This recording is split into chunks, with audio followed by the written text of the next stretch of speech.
तो सबसे पहला सवाल आपसे ये है कि जो मैं इतनी देर से कॉन्टिंजेंसी आर्ग्यूमेंट आपको बता रहा था, ये अकल से ही बता रहा था हजरत, आप ये बताएं कि आप इन्फिनिट रिग्रेस ऑफ कॉजेस को पॉसिबल मानते हैं या नेसेसरी बीइंग के एग्जिस्टेंस को सही समझते हैं, चूंकि दो ही ऑप्शन हो सकता है, आप ये बताएं। देखिए, आपको मैं ईमानदारी से बात करूं, एक तो मैं कॉन्टिजेंसी वर्ड ठीक से समझता नहीं, और इस वक्त भी जो आपने अंग्रेज़ी के अल्फाज इस्तेमाल किए वो ज़रा थोड़े से मुझे डिफ़िकल्ट और कॉम्प्लिकेटेड लगे, तो आप ज़रा सिंपल ज़बान में सवाल कर सकते हैं। बिल्कुल कर सकता हूँ जी। यूनिवर्स की हर चीज़ कॉन्टिंजेंट होने का मतलब ये है कि वो अपने एग्जिस्टेंस में किसी के ऊपर डिपेंडेड है। जो भी चीज़ डिपेंडेड होगी वो चीज़ इंडिपेंडेंट नहीं हो सकती, तो उसका कोई ना कोई कॉज होगा। तो अब आप क्या समझते हैं कि ये इन्फिनिट रिग्रेस है, यानी कॉज पर कॉज, कॉज पर कॉज, कॉज पर कॉज, और कभी कोई यानी ये एंडलेसली चलता रहा? क्योंकि अगर ऐसा होगा तो हम तो एग्जिस्टेंस में आते ही नहीं, लॉजिकली ये मुत्तफक अलैह चीज़ है, मुत्तफक अलैह अग्रीड अपॉन। ओके, इस पे हमने एग्री किया था कि मुश्किल शब्द आएगा तो अर्थ बताना पड़ेगा। तो इन्फिनिट रिग्रेस तो पॉसिबल नहीं है, तो कहीं ना कहीं आपको रुकना पड़ेगा ऐसे नेसेसरी बीइंग पर। नहीं, कोई ज़रूरत नहीं रुकने की। किसने कहा आप रुकना पड़ेगा? आप रुकते हैं खुदा पे, आप नहीं रुकते। आप कहते हैं वो हमेशा से, जब उस वक्त से है जब वक्त नहीं था। आप कहाँ रुकते हैं कि अब हुआ था वो? आप नहीं कहते। हम क्यों नहीं मान सकते कि यूनिवर्स जो है और बल्कि मल्टीवर्सेस जो है वो हमेशा से हैं, वो बनती है, बिगड़ती है। एक हमारे यहाँ एक चीज़ है ब्लैक होल, वो समेट लेता है वापस, फिर ब्लास्ट होता है, फिर फैल जाता है। और इसमें हमारी तो खैर कोई औकात ही नहीं है इंसान की। एक छोटे से ज़र्रे पे हम 50-60 साल की उम्र रखते हैं, जो करोड़ों अरबों साल की कायनात है उसमें, और पैदा भी नहायत ही बेहुदा वजह से हुए थे। तो इसमें ये सोचना कि इसकी वजूहात और ये क्यों है, ये डिपेंडेंट है, ये हम देख रहे हैं। क्या मालूम, आप सोचिए कि ये जो फैल रही है कायनात, ये कहाँ फैल रही है, ये कहाँ जा रही है, और ये फैल क्यों रही है? अरे बना ली थी तुमने, रुको भैया, काफ़ी है। ये फैल क्यों रही है? ये और कौन सी कायनात जिसे मैं दूरबीन से देखता हूँ तो 2 बिलियन लाइट ईयर पे है, उससे मेरा कोई वास्ता ही नहीं है। 2 बिलियन ईयर यानी अगर मैं 80,000 माइल्स पर सेकेंड से चलूँ तो 20 करोड़ साल में वहाँ पहुँच जाऊँगा। इसकी ज़रूरत क्या थी?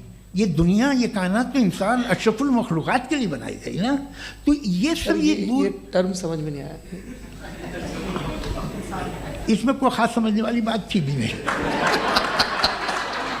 ये जो अल्टीमेट कहा यह जाता है कि ये जो पूरी यूनिवर्स है, ये जो दुनिया है, ये इंसान के लिए बनाई गई। अच्छा, ये सब इंसान के लिए। क्यों साहब, सही है ना? बिल्कुल, लेकिन इसका ये मतलब नहीं कि किसी चीज के पीछे रीजन आपको नहीं पता तो रीजन नहीं है, इसे कहते हैं नहीं, मुझे नहीं पता, लेकिन मेरी जिम्मेदारी नहीं है। वो बिल्कुल सही कहा था उसने, बर्टन रसल ने। आपने उसे मजाक में टाल दिया कि भाई आप एक दावा कर रहे हैं, मैं क्यों कहूँ कि ये गलत है दावा? आप प्रूफ कीजिए, मेरे पे जिम्मेदारी ही नहीं है, मैंने थोड़ी कहा है। आप प्रूफ कीजिए कि ये सही है। आप आर्ग्यूमेंट ऑफ कॉन्टिजेंसी का जवाब ही नहीं दे रहे हैं। पूछना चाहेंगे? आप सवाल पूछना चाहेंगे मुफ्ती साहब से? क्योंकि ये क्रॉस एग्जामिनेशन का दौर है। आप जैसे पहले बोल रहे थे फेथ को लेके कुछ, मैं ये पूछना चाहूँगा कि खुदा ने जो भी रेवलेशन किए हैं, एक मज़हब के लिए बहुत से मज़हबों में किए हैं, अलग अलग रेवलेशन है। कहीं कुछ एक बातें हैं, कॉन्ट्रडिक्शन भी है आपस में, कहीं कुछ आप कर सकते हैं, कहीं कुछ नहीं कर सकते। ऐसा नहीं है कि सबकी कोड ऑफ मॉरल एक है। तो ये किस्सा क्या है?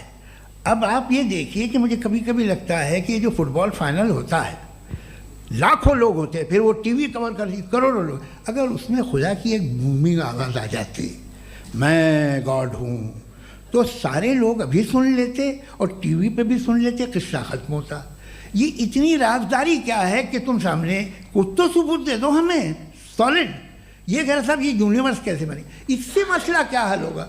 मैं पूछूंगा आपसे खुदा कैसे बना? क्यों नहीं पूछूंगा कैसे बना?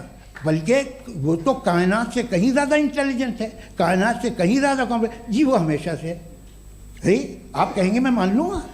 अच्छा, दोयम वो कादिर मुतलक, यानी कादिर मुतलक का मतलब ओमनीपोटेंट, वो जो चाहे कर सकता है। आपको नौकरी दिलवा सकता है, आपकी अच्छी जगह शादी करवा सकता है, आपके पड़ोसी आपका मुकदमा हरवा सकता है, आपको जिता सकता है, सब काम करता है। थोड़ा सा माइक क्लोज जी। वो इस दुनिया को चला कैसे रहा है, ये दुनिया कैसे चल रही है, आपको इस पर हैरत नहीं होती?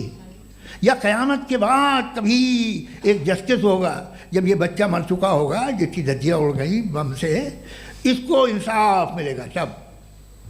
अच्छा, अब जवाब दूं? हाँ जी। मैं वही इसीलिए आप ही की तरफ आता। सबसे पहले आपने रेवलेशन और स्क्रिप्चर्स की बात की, इस पे मैं बात कर सकता हूं लेकिन आज नहीं करूंगा चूंकि वक्त कम है, कभी और इस पे डिस्कस करेंगे। मैं तैयार हूं उस पे भी बात करने के लिए। ये अभी से राउंड 2 की भूमिका तय हो रही है। Does God exist round 2? जी।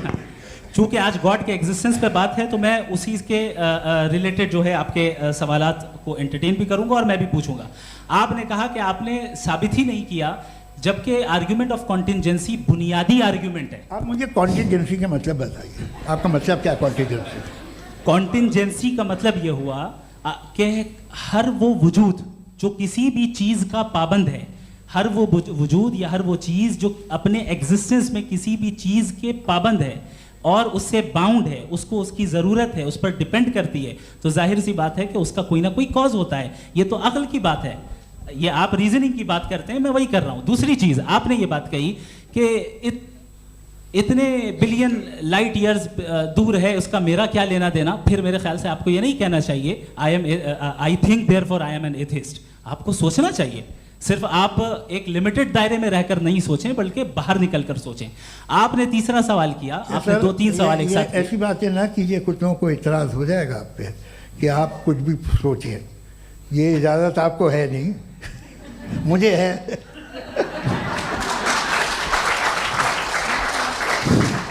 जी। आपने प्रॉब्लम ऑफ इविल के ताल्लुक से सवाल किया और बार बार आप एक लफ्ज रिपीट कर रहे हैं कि ओमनीपोटेंट गॉड है, ऑल पावरफुल गॉड है। यही तो दरअसल समझना है कि गॉड का कॉन्सेप्ट क्या है। प्रॉब्लम ऑफ इविल जो है, प्रॉब्लम ऑफ इविल दर हकीकत 2 असम्पशंस पर कायम है।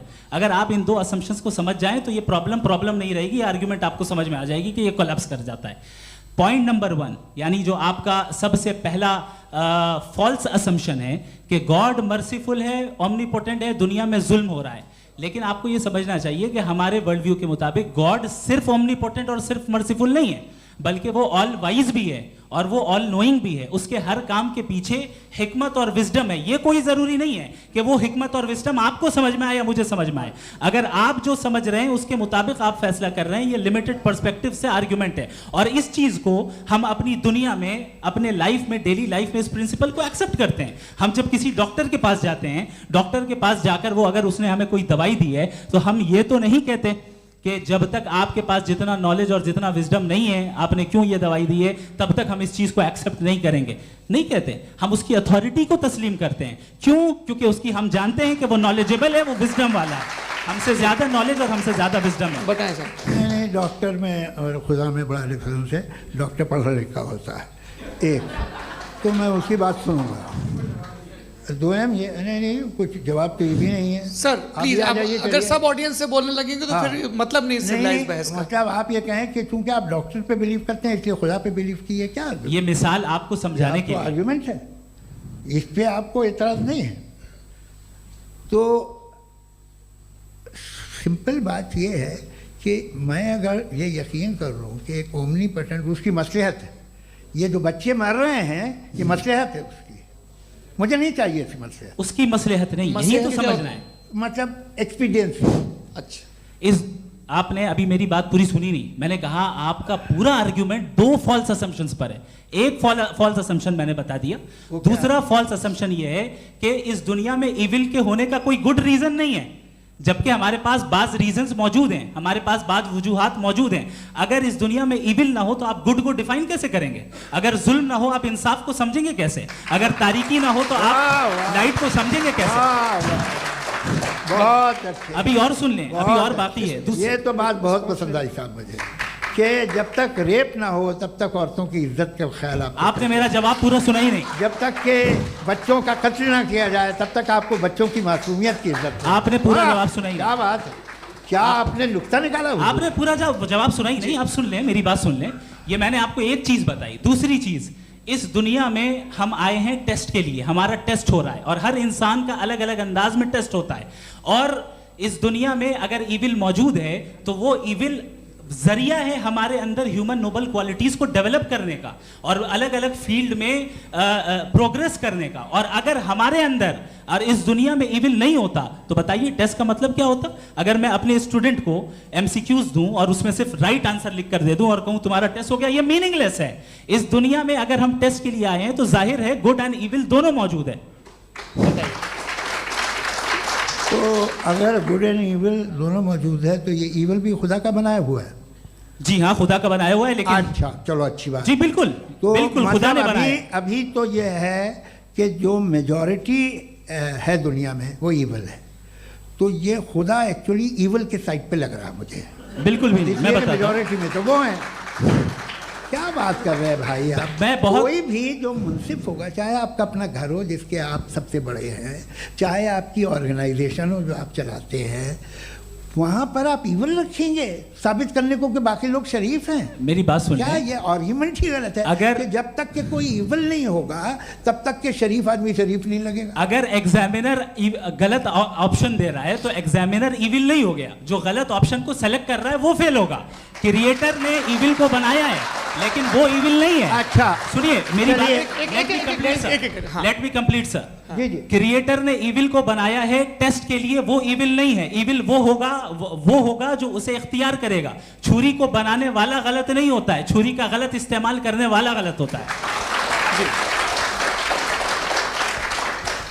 रेप को कैसे गलत इस्तेमाल करते हैं? रेप इंसान के फ्री विल का नतीजा है। ये रेप कैसे गलत इस्तेमाल होता है? ये मुझे अब सुन ले, अब सुन ले। गलत इस्तेमाल होता है। हाँ मैं बता रहा हूँ ना, कैसे गलत? मैं बता रहा हूँ जी। कि जो इविल इस दुनिया में मौजूद है उसके कई सारे तरीके हैं। एक तरीका इंसान का अपना फ्री विल है। अब अगर कोई रेपिस्ट रेप कर रहा है तो इसका गॉड का कसूर नहीं है, वो अपने फ्री विल का गलत इस्तेमाल कर रहा है, उसको सजा मिलनी चाहिए। अच्छा। और उसी के लिए जहन्नम बनाई गई है। ये फ्री विल का भी बड़ा चक्कर। आप जब कोई बुरा काम करते हैं या कोई बुराई होती है तो ये कहा जाता है कि ये फ्री विल है। 7 billion free wills are moving on this planet. 7 billion free will. और एक आदमी अपनी फ्री विल से मुझे कत्ल कर दे तो मैं खुदा की मर्जी से मरा हूँ कि इसकी फ्री विल की वजह से? मेरी मौत खुदा के हाथ है या ये फ्री विल वाले के हाथ है? खुदा ने फ्री विल का निजाम बनाया है और उस निजाम का गलत इस्तेमाल करके कोई आपको मार रहा है, इस्तेमाल करके मेरा कत्ल कर देता है। अब मेरी मौत का जिम्मेदार कौन है? वो इंसान जिम्मेदार है। वो इंसान। जी। तो ये कहना कि और उसको सजा मिलेगी।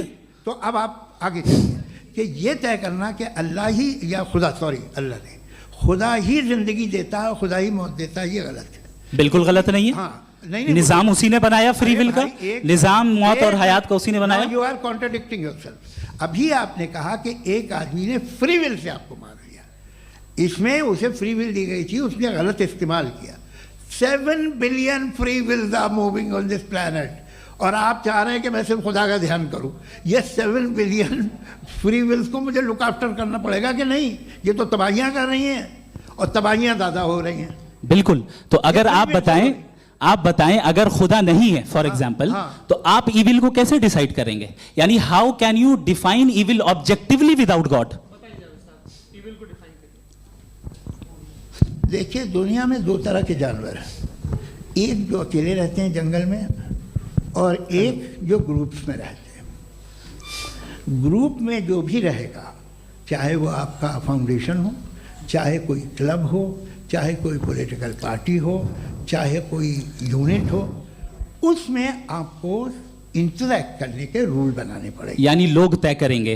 लोग तय करेंगे। अगर लोगों ने ये तय किया कि किसी का रेप करना सही है, आप जस्टिफाई करेंगे? नहीं, आपका फाउंडेशन तो ये हो गया ना कि लोग ही विल डिसाइड करेंगे। नहीं। अरे दुनिया में ऐसे ग्रुप्स हैं जो रेप को जायज़ मानते हैं सर्टेन हालात में।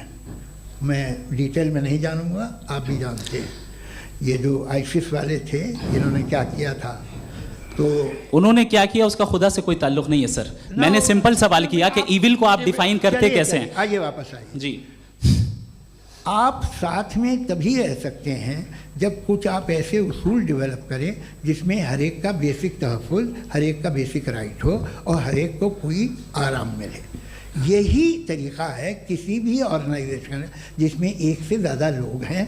और वो ऐसे चलती है ज़िंदगी। उसमें अगर आप गड़बड़ करेंगे तो तबाही होगी, नुकसान होगा, बर्बादियाँ आएंगी। और अगर उसमें आप घर ले लीजिए ना, एक हस्बैंड है, एक वाइफ है, बच्चे हैं, वालदा भी हैं, 2 बहनें भी हैं, एक भाई भी है। अब इसमें कोई निज़ाम आपको चाहिए साथ में रहने का, और एक दूसरे पे भरोसा रहे, एक दूसरे के बहीख्वाह हों, एक दूसरे की मदद करें, ऐसी जिंदगी। सर आपकी बात आ गई, आप ये कह रहे हैं कि लोग डिसाइड करेंगे क्या सही है क्या गलत है, यही है? मेजॉरिटी डिसाइड करेगी क्या सही है क्या गलत है? अरे भाई बिल्कुल। मेजॉरिटी अगर ये कहे कि नाजी जर्मनी के साथ जिस तरह मेजॉरिटी थी कि जेनोसाइड करना सही, आप जस्टिफाई करेंगे? उस वक्त आपका ये सवाल सिर्फ उसके बाद क्लोजिंग। हाँ, उस वक्त प्लेनेट पे जो लोग थे, उनमें कितने लोग हिटलर को सही समझते? अच्छा, प्लेनेट की मेजॉरिटी तय करेगी, सोसाइटी की नहीं। प्लेनेट की मेजॉरिटी गॉड के एग्जिस्टेंस को सही मानती है, आप क्यों नहीं मानते? प्लेनेट की ज़्यादातर मेजॉरिटी कुछ दूसरे मजहबों के खुदा को मानती है।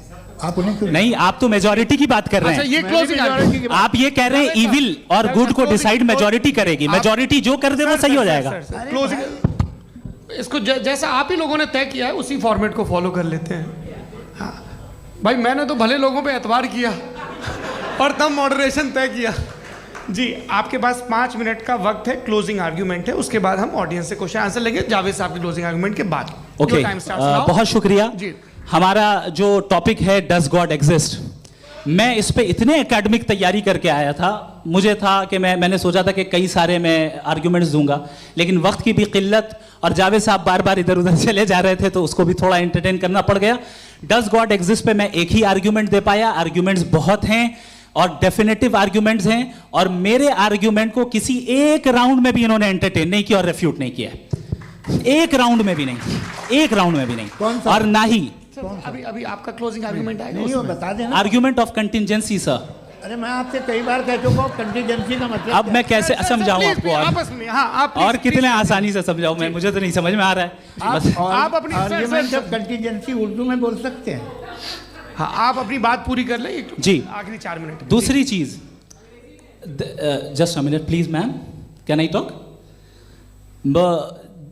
दूसरी चीज ये है कि आपने एक तो इसका जवाब नहीं दिया, दूसरा आपने गॉड के ना होने पर कोई डेफिनेटिव आर्ग्यूमेंट नहीं दिया, सिर्फ मजहब पे बात कर रहे हैं आप। मजहब तो आज हमारा टॉपिक ही नहीं था, आज तो हमारा टॉपिक हो, आप मजहब से ले लेकर आईएस तक चले गए। भाई हमारा क्या ताल्लुक है उससे? We condemn them. और उसका गॉड से क्या ताल्लुक है? अगर कोई गलत काम कर रहा है, किसी ने किसी को कत्ल किया, किसी ने किसी का रेप किया, उसको सजा मिलनी चाहिए। और आपके पास कोई भी rational strong foundation of morality नहीं है। आपने कहा कि मेजॉरिटी तय करेगी सोसाइटी की, वो सही होगा। मैंने कहा हिटलर को फिर आप सही कहेंगे, नहीं नहीं नहीं नहीं, प्लैनेट की सोसाइटी की मेजॉरिटी तय करेगी। तो प्लैनेट की मेजॉरिटी गॉड के एग्जिस्टेंस को मानती है, आप कह रहे हैं ये रिलीजियस है। तो यानी आपके पास कोई स्ट्रॉन्ग फाउंडेशन नहीं है ऑब्जेक्टिव मोरालिटी का। ऑब्जेक्टिव मोरालिटी का अगर कोई फाउंडेशन है तो वो सिर्फ गॉड है, गॉड है, गॉड है। थैंक यू जी। ये मुफ्ती शमाइल नदवी साहब का क्लोजिंग आर्ग्यूमेंट था। अब हमारे पास जी जी ये बड़ा अच्छा है कि दोनों लोगों को मॉडरेटर से शिकायत भी और बोल रहे भाई हमारी शाबाशी भी तो करते चलो। अब मेरी बात जी, आपके पास जावेद अख्तर साहब 5 मिनट का वक्त है, ये आपका क्लोजिंग आर्ग्यूमेंट है, टाइम रीसेट कर दें जी। देखिए, बहुत सारी बातें हैं। गॉड का डेफिनेशन दुनिया के किसी भी रिलीजन में है कि वो ओमनीपोटेंट है, ओमनीप्रेजेंट है, he is just, he is kind, he loves you and so on. मैं जब दुनिया देखता हूँ तो मुझे कोई ऐसा सुप्रीम पावर यहाँ दिखाई नहीं देती है जो इंसान की बहबूदी के लिए कुछ कर रही हो, कमज़ोर को बचा रही हो, मदद कर रही हो, जालिम को पीछे हटा रही हो। मैं नहीं देखा, तारीख़ में नहीं। एक तो अगर है और ये देख रहा है तमाशा, तो उसका होना न होना बराबर है। दोयम ये कि ये जो है, जब आप ये कहते हैं कि कायनात जिसकी कंटीजेंसी है, मैं देखिए वो लफ्ज़ इस्तेमाल किया मैं, तो ये कैसे हो सकती है भाई? और फ़ौरन आप सरेंडर कर देते हैं कि जाहिर है कि इसका बनाने वाला तो इससे 10,000 गुना था तो कॉम्प्लिकेटेड होगा। उस पर आपके होने पे कोई इतराज़ नहीं है। उसे वो टाइमलेस है, वो पहले से था, टाइम तो बहुत बाद में आया। ये सब आप मानने को तैयार है जिसका आपके पास कोई सबूत नहीं, आपके पास कोई रीज़न नहीं है। आपकी तारीख क्या है मजहबों की? बिलीफ की, जो खुदाओं का बिलीफ है, ये कॉन्स्टेंटली गलत साबित होता रहा है। मतलब आप कहें कि अरिस्टोटल के ज़माने में तो सब जाहिल थे, वो भी इतने ही यकीन से खुदा पे यकीन रखते थे, जो अब नहीं रहा। ये भी नहीं रहेगा, आप लिख लीजिए। और इसके आसार आपको दुनिया में दिखाई देना शुरू हो चुके हैं। ये बहस क्या आज से 100 साल पहले इस तरह हो सकती थी? यहाँ तक तो आपको हम ले आए हैं। तो सर अरे इनको मदद की ज़रूरत नहीं भाई, ये सेल्फ सफिशिएंट आदमी है, आप क्यों इनकी मदद कर रहे हैं? Sir please. तो ये जो है तमाम बातें अपनी जगह हैं। ये एक पैकेज है। आप अकेले, कोई आदमी ऐसा नहीं जो सिर्फ गॉड को मानता हो, उसके साथ बहुत पैराफर्नेलिया आता है, अलग अलग पैराफर्नेलिया आते हैं। They have always created chaos in the society. मैं तो आपको सीधा ऑफर देता हूँ कि दुनिया में 10 इम्पॉर्टेंट बिलीव्स है। आप 1 मानते हैं, 9 नहीं मानते, 9 में आप एथियस्ट हैं, 9 को आप बिल्कुल रीजनेबली मेरी तरह देखते हैं। तो 90 मजहबी आदमी भी 90% एथियस्ट है, वो दूसरे खुदा नहीं मानता, एक खुदा मानता है अपना वाला, बाकियों को कहता है गलत है। अगर आप मानना ही बंद कर दें तो आपका 10% चांस है कि आप सही हैं और 90% चांस है कि आप गलत हैं। मेरा मशवरा है, आप मानना छोड़ दिए तो 50% चांस होगा कि आप सही हैं और 50% चांस होगा, 40% आप गेन करेंगे बाय बिकमिंग एन एथियस्ट।